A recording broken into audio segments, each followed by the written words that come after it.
আসসালামু আলাইকুম, আমার নাম শারমিন আক্তার লিয়া। প্রথমে সকলকে রাজি ওয়ার্ল্ডের পক্ষ থেকে শুভেচ্ছা এবং সালাম। আজকে আপনাদের সামনে আমি দুটো মাস্কারা নিয়ে উপস্থিত হয়েছি। একটা হচ্ছে ল্যাকমে, দেখেন, আর একটা হচ্ছে ববের।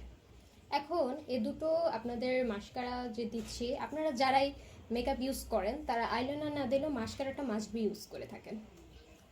এখন দেখাবো এটা কিভাবে কি করে। গাইস, দেখতে পাচ্ছেন আপনাদের এরকম আইল্যাশ মানে এরকম বড় করবে এবং এটাকে একটা স্মুথ লুক দেবে, এবং এটাতে কোনো ধরনের আপনাদের আইল্যাশে কোনো ক্ষতি করবে না। এটা আমাদের কনফিডেন্ট এবং বিশ্বাস। আর একটা হচ্ছে বক, সি, দেখতে পারতেছেন আমার মতো যারা মনে করেন না, যাদের আইল্যাশ অনেক বড় বা অ্যাজ ইউজুয়াল যারা এক্সট্রা ইউজ করে থাকেন বা যাদের আইল্যাশ ছোট, তারা উভয় এইটা ইউজ করতে পারবেন। এবং এতে আপনাদের কোনো হার্মফুল কোনো কেমিক্যাল নাই, এটা 100% পিওর। এবং যারা এটা একটা কিনতে চান তারা আমাদের সাথে কন্ট্যাক্ট করুন। কন্ট্যাক্ট করতে হলে যে নাম্বার দেওয়া আছে সেটাতে কল করুন, আর না হলে যে পেজের লিঙ্ক দেওয়া আছে সেখানে গিয়ে আমাদের সাথে মেসেজের মাধ্যমে কন্ট্যাক্ট করুন। ধন্যবাদ সকলকে।